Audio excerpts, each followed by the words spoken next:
Pulivendula ZPTC ఎన్నికల నేపథ్యంలో YCP TDP నేతల మధ్య ఘర్షణ జరిగింది. నల్లగొండవారిపల్లి గ్రామంలో ప్రచారం జరుగుతూ ఉండగా వైసీపీ నాయకులపై టీడీపీ నేతలు దాడికి పాల్పడ్డారు. వేముల మండలం వైసీపీ నేత రామలింగారెడ్డి, ఎమ్మెల్యే రమేష్ యాదవ్ పై టీడీపీ నేతలు దాడి చేశారు. తీవ్రంగా గాయపడడంతో వారిని హాస్పిటల్ కి తరలించారు గ్రామస్తులు.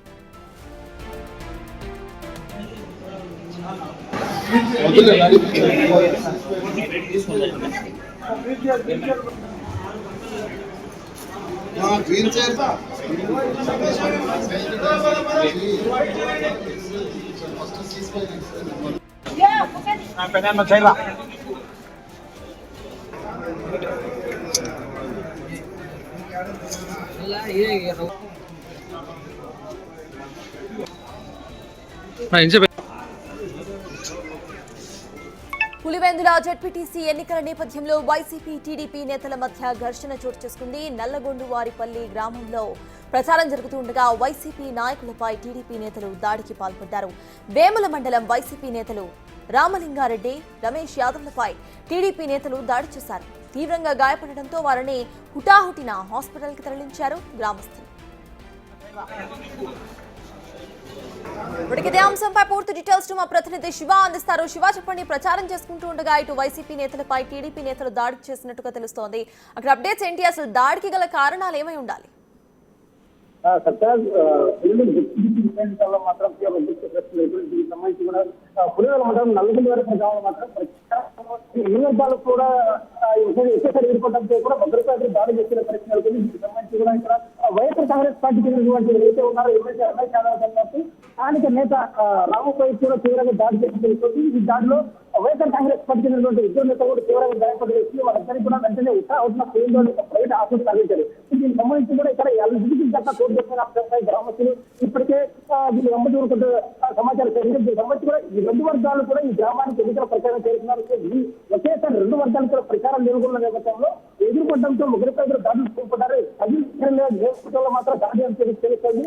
దీనికి సంబంధించి కూడా ఇక్కడ టీడీపీ వాళ్ళు మాత్రం ఇక్కడ స్థానిక ప్రధాన నేతలు అయితే ఉన్నారని కేవలం కార్యకర్తలతో కేవలం వైఎస్ఆర్ కాంగ్రెస్ పార్టీ టైం వల్లే కూడా దాడి జరిగినట్టు కూడా తెలుస్తుంది. దీని అయితే వైఎస్ఆర్ కాంగ్రెస్ ఇద్దరు నేతలను కూడా ఇప్పటికే ఆస్కరించారు. అయితే మాత్రం రమేష్ యాదవ్ కూడా కొంచెం గాయపడి తెలుస్తుంది. రాముపై మాత్రం శివ, సిగ్నల్ ఇష్యూ ఉంది. ఒకసారి సిగ్నల్ దగ్గర లైట్. ఇక మొత్తానికి మనం చూస్తే నిర్మల్ జిల్లా ఇటు పులివెందుల జెడ్పీటీసీ ఎన్నికల నేపథ్యంలో వైసీపీ టీడీపీ నేతల మధ్య ఘర్షణ చోటు చేసుకుంది. వైసీపీ నేతలు వెళ్లిన ఆ వెహికల్ ఏ రకంగా ధ్వంసమైందో మనం చూస్తున్నాం. అయితే ప్రచారం చేసుకుంటూ ఉండగా వైసీపీ నేతలపై టీడీపీ నేతలు దాడికి ప్రయత్నించినట్టుగా తెలుస్తోంది. తీవ్రంగా గాయపడిన వైసీపీ నేతలను హుటాహుటిన హాస్పిటల్ కి తరలించి చికిత్స అందిస్తున్నారు.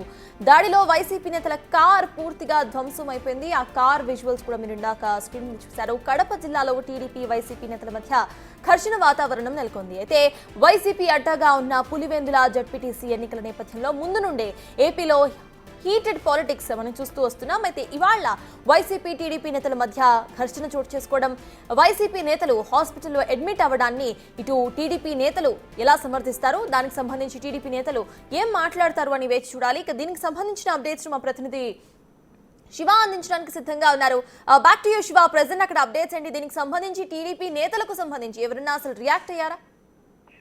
సత్తాజ్ పులివెందుల జెడ్పీటీసీ ఉప ఎన్నికల మాత్రం తీవ్ర ఉద్రిక్త పరిస్థితి నెలకొంది. దీనికి సంబంధించి కూడా పులివెందుల మండలం నల్లగొండవారిపల్లి గ్రామంలో రెండు పార్టీలు కూడా ఒకేసారి ఎన్నికల ప్రచారంలో పాల్గొన్న సందర్భంలోనే ఈ గొడవ జరిగినట్టు ప్రాథమికంగా తెలుస్తుంది.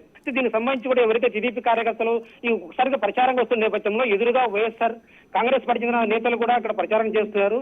సో ఈ నేపథ్యంలోనే కవింపు చర్యల నేపథ్యంలో దాడి జరిగి తెలుస్తుంది. అయితే తీవ్రం గాయపడ్డ రమేష్ యాదవ్ ను మరో నేత రామును కూడా పులివెందుల ఆసుపత్రి తరలించారు. వాళ్ళిద్దరికి కూడా ప్రస్తుతం ప్రాథమిక చికిత్స అందిస్తున్నారు. సత్తాజ్ అయితే శివ, దీనికి సంబంధించి ఇటు వైసీపీ నాయకులు ఏమంటున్నారు? పులివెందుల మొత్తంగా ఏపీ ప్రెసెంట్ మనం ఎన్నిక నేపథ్యంలో పులివెందుల దగ్గర హీటెడ్ పాలిటిక్స్ మనకు కనిపిస్తున్నాయి. ఇటువంటి సిచ్యువేషన్ లో వైసీపీ నేతల మీద దాడి జరగడం పొలిటికల్ గా ఎటువంటి టర్న్స్ తీసుకుంటుంది అనుకోవాలి? రెండు పార్టీలు కూడా పులివెందుల ఉప ఎన్నికను మాత్రం చాలా ప్రతిష్టాత్మకంగా తీసుకున్నారు. సో ఈ నేపథ్యంలో ఎట్టి పరిస్థితుల్లోనూ గెలిచి తీరాలి అనే ఒక సంకల్పంతో మాత్రం ఒకరిపై ఒకరు పూర్తి కవింపు చర్యలు పాల్పడుతున్నారు. సో ఈ నేపథ్యంలోనే కూడా ఎవరైతే వైఎస్ఆర్ కాంగ్రెస్ పార్టీ వారిపై టీడీపీ నేతలు దాడి చేశారని వైఎస్ఆర్ కాంగ్రెస్ పార్టీలో ఆరోపిస్తారు. అయితే దీనికి సంబంధించిన టీడీపీ నేతలు మాత్రం మాకు ఎలాంటి దాడి చేయలేదు, కేవలం వారి కవింపు చర్యల వల్ల మాత్రం ఒకరిపై ఒకరు దాడులు చేసుకున్నారని మాత్రం టీడీపీ నేతలు ప్రకటిస్తున్నారు. సత్తాజ్. శివ, దీనికి సంబంధించి ఎదురెదురుగా రావడం వల్లనే ఈ దాడికి కారణంగా ఇటు టీడీపీ నేతలు చెప్తున్నట్టుగా తెలుస్తోంది. దీనికి సంబంధించి ఇటు టీడీపీకి సంబంధించిన మేజర్ క్యాండిడేట్స్ ఎవరైతే ఉన్నారో వాళ్ళు ఎట్లా రియాక్ట్ అయ్యే అవకాశం ఉందనుకోవాలి? వైఎస్ఆర్ కాంగ్రెస్ పార్టీ అభ్యర్థి తరఫున మాత్రం ఎమ్మెల్సీ రమేష్ యాదవ్ తో పాటు మరికొంత ఇక్కడ ప్రచారం నిర్వహిస్తున్నారు. సో టీడీపీ అభ్యర్థి తరఫున కూడా ఆ పార్టీకి చెందిన కొందరు కార్యకర్తలు, ఈ గ్రామానికి చెందిన కార్యకర్తలు ప్రచారం నిర్వహిస్తున్న సమయంలో వైఎస్ఆర్ పార్టీ నేతలకు వాళ్ళు ఎదురుగా వచ్చారు. సో కవింపు చర్యలు పాల్పడ్డారు కాబట్టి ఈ దాడి జరిగినట్టు కూడా స్థానిక గ్రామస్తులు చెప్తున్నారు. అయితే ఇది మాత్రం ఇప్పటి వరకు టీడీపీ నేత దీనిపై ఇప్పుడు స్పందించలేదు. వైఎస్ఆర్ కాంగ్రెస్ పార్టీ మాత్రం మాపై తీవ్రంగా దాడి చేసి మేము గెలుస్తామనే ధీమా ఉన్న పరిస్థితుల్లో కేవలం వాళ్ళు ఓటమి భయంతో మాపై దాడి చేశారంటూ కూడా వైఎస్ఆర్ కాంగ్రెస్ పార్టీ ఆరోపిస్తున్నారు. సత్తాజ్. Right, thank you Shiva.